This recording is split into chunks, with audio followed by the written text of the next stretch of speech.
parce que plus personne n'est à l'abri.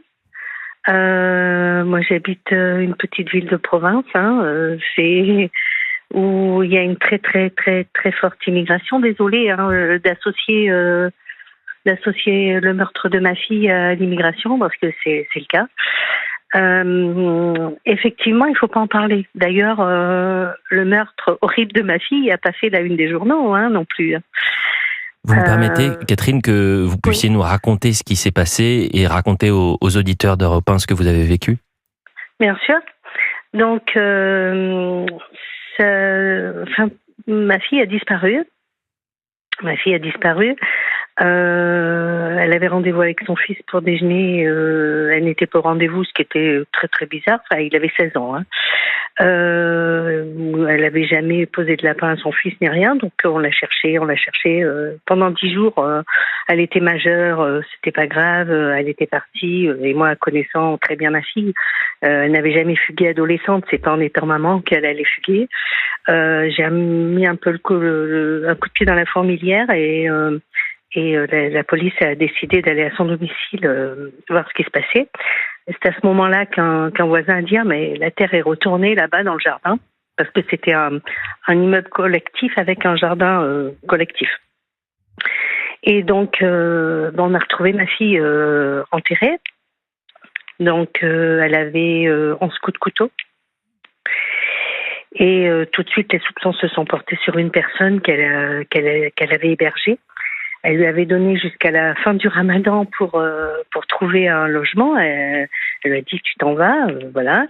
Et donc lorsqu'il a été arrêté en fuite, il a été arrêté en région parisienne en train de faire des faux papiers pour fuir en Algérie. Il logeait dans un foyer Sonacotra.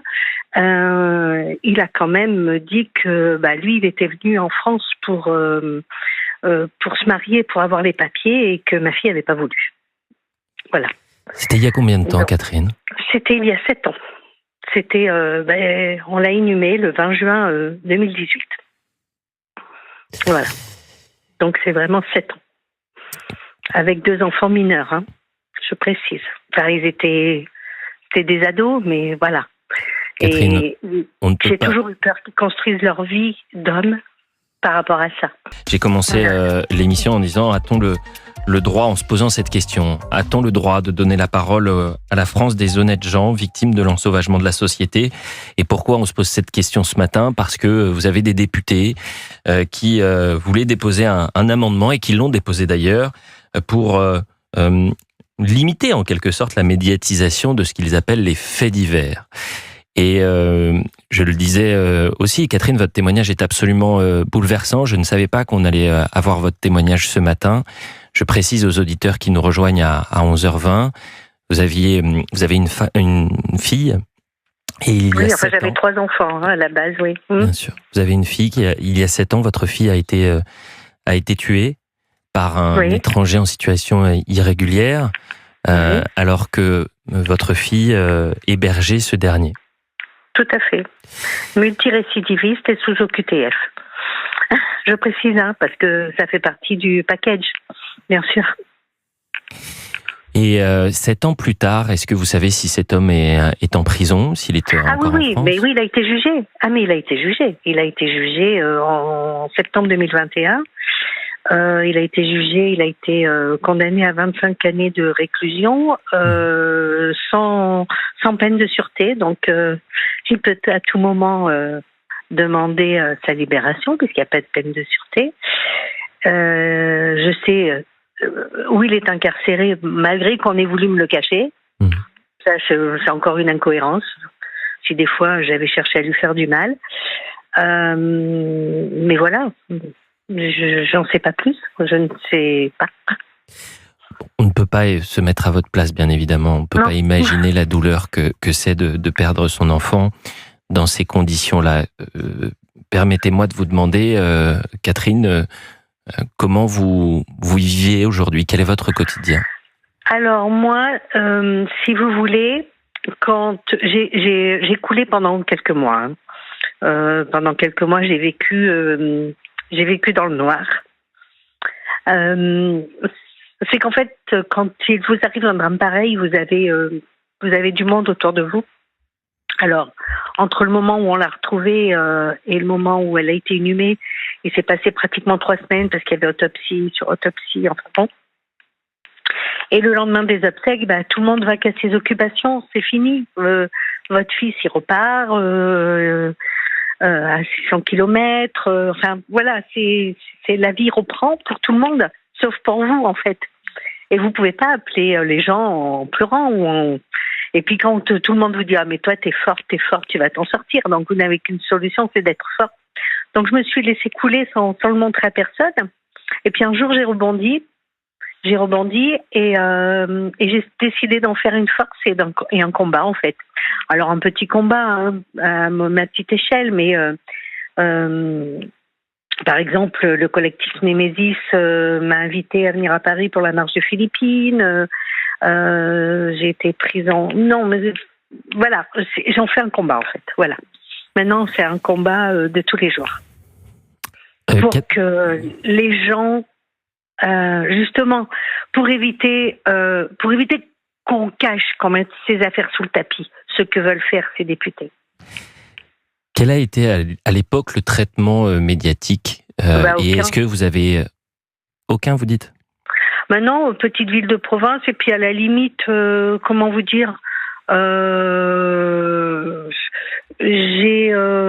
n'ai pas cherché à ce que ce soit médiatisé non plus. Enfin, vous voyez, on a vécu notre douleur chacun de notre côté. La famille a explosé totalement. Ça, il faut bien se dire une chose, c'est que tout explose autour de vous. Soit ça resserre, soit ça explose. Et dans notre cas, ça a explosé. Donc, chacun vit sa peine à sa façon. Alors, je vous dis, moi, pendant 7-8 mois, hein, j'ai pas vécu, et puis j'ai décidé.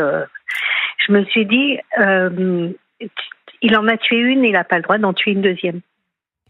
Donc, j'ai décidé de me battre et d'être forte plutôt que de me laisser couler. Mais c'est mon ressenti personnel. Je comprends que certaines mamans puissent ne pas avoir cette force-là.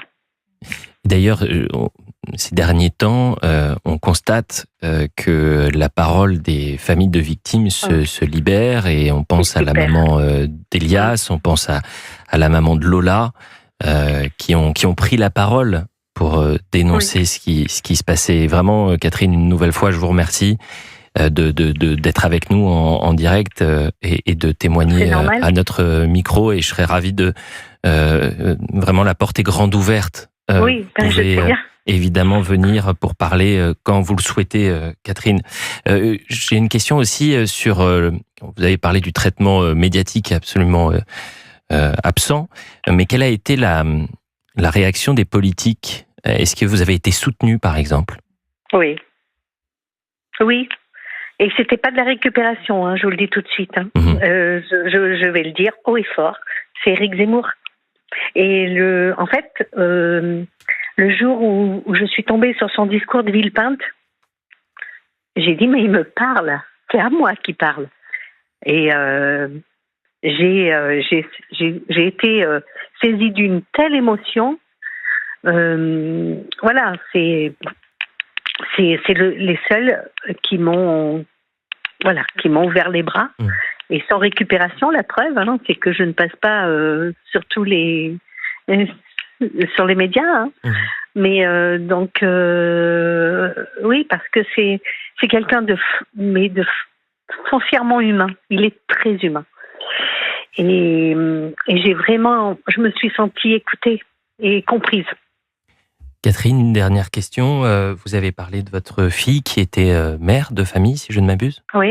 Comment vont les enfants aujourd'hui? Ah, écoutez,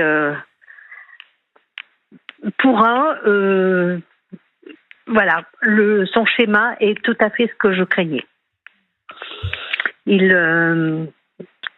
fait du n'importe quoi. Et là, bizarrement, mais très très bizarrement, vous voyez, il est parti travailler, habiter dans la ville où l'assassin est incarcéré. J'ai l'impression qu'il veut aller le rejoindre là-bas. Ils n'ont pas été pris en charge. Pas du tout. Moi, j'ai fait ce que j'ai pu. Ils avaient 15 et 16 ans. Hein.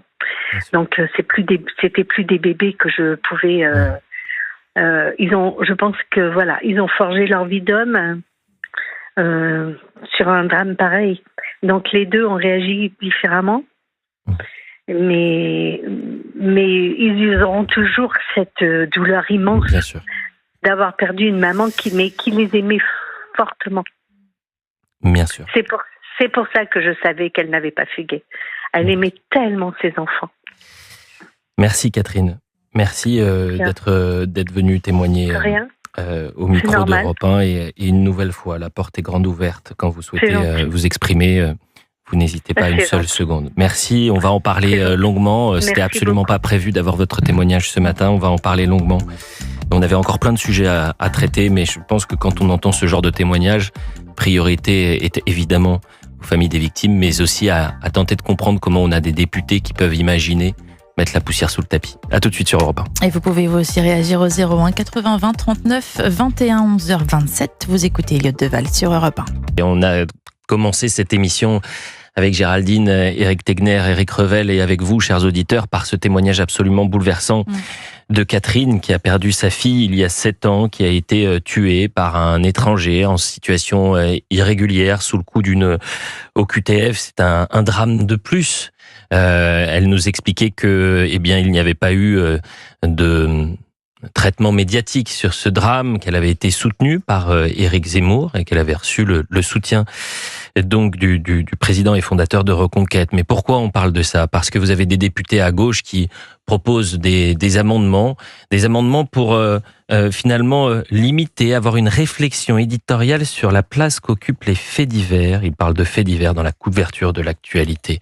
Vous imaginez le décalage qu'il y a. J'aurais rêvé avoir Madame Autain, Madame Rousseau, Monsieur Corbière, qui puissent juste écouter 5 minutes Catherine et lui expliquer, avoir le culot, les yeux dans les yeux, de dire donc à Catherine, ce que vous avez vécu, c'est un fait divers. Et si les médias le traitent, c'est parce que finalement c'est une idéologie dite d'extrême droite. En fait, c'est un amendement qui est honteux. Sébastien Chenu a réagi. L'extrême gauche s'est toujours trompée, a toujours soutenu les régimes les plus liberticides, a toujours voulu faire taire ses opposants et ne supporte ni la contradiction, ni même la démocratie. Surtout si les place en minorité, l'extrême gauche préfère détourner le regard. Mélanie, la surveillante, Éric Revel, Éric Tegner, qui a été tuée. Pour 74% des Français, c'est pas un fait divers, c'est un fait de société.